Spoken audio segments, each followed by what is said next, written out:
Tell me, you were talking about your father and that he was a stern man. Well, let me make this little, and so we talked about this little jive, I would call it, library. Inadequate for any purpose. But I said, Daddy, isn't it a shame that they, meaning the white people, built this little library? He said, yes, it is. And then I went to describe, because I'd been there, about the condition of the books on the walls and all of that. But he finally asked me this question. He said, but have you read all the books that are there? And I've never forgotten that. And I'm making excuses. And I hear people now saying, we don't have good books. Well, if the book is readable, it's a good book. If there's 1,000 books there, why complain about 10,000 if you have not read the 1,000? My dad let me go. That's all he said. Have you read all that was there? In my NAACP tenure, as much as I raised about inadequate facilities, the thing that I tried to keep in front of people is use what you have. At least use that.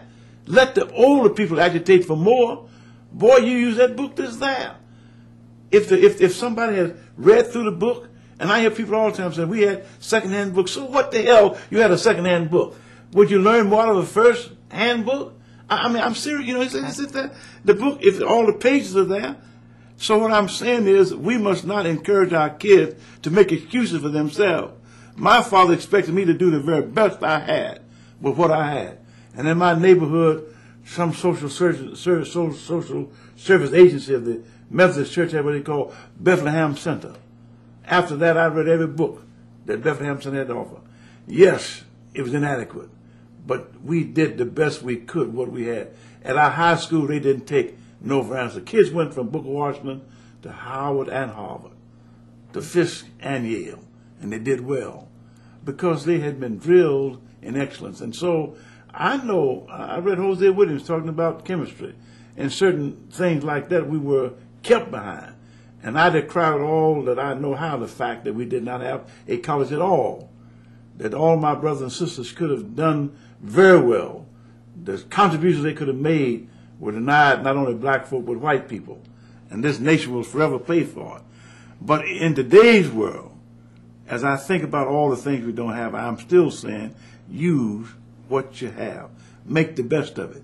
But Mary Bethune had that philosophy. I never will forget hearing her make a speech. It looked like my hair was up in my head when she said, my young black boys and girls, and she was using that term black. It was not popular. Go out there and do the best you can with what you have. While we fight to break down the walls, while we fight to destroy the barriers, you prepare yourselves so that one day you can march over. If we're going to take over the city, we better learn how to keep the electricity running and the water running through the pipes.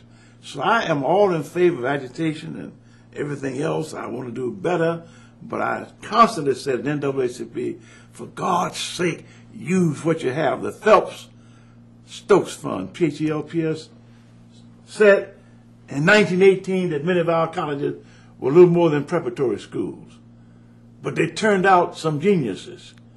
And some of the brilliant schools turned out people like Ross Barnett and Strom Thurmond and Ellington Long, people who could pray to God on one hand and destroy you on the other.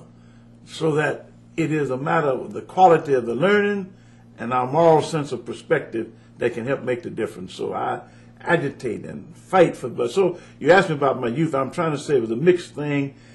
Now I regret all the things I didn't have, but I thank God for the fun we did have. We had an enterprising community here. The Martin brothers owned a baseball stadium. We had our own baseball team called the Red Sox. Tom Hayes, a local man here, owned a baseball team in Birmingham. We had so much that we made. Our churches were our beacon of hope.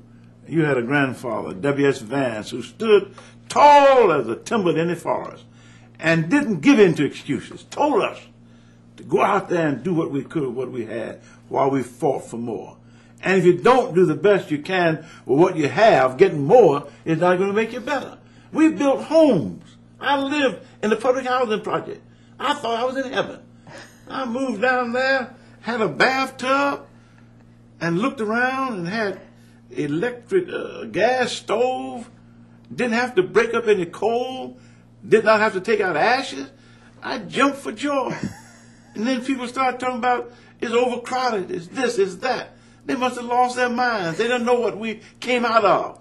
And all of us who live in the foot home, I can take you over Memphis now and show you the many of those young black men who became principals and doctors and lawyers living in gated communities where they lock up every night, the whole gates. But the point is, we didn't have to worry. The trash, we took it up. At night, you could sit in your backyard and not worry about being molested or abused.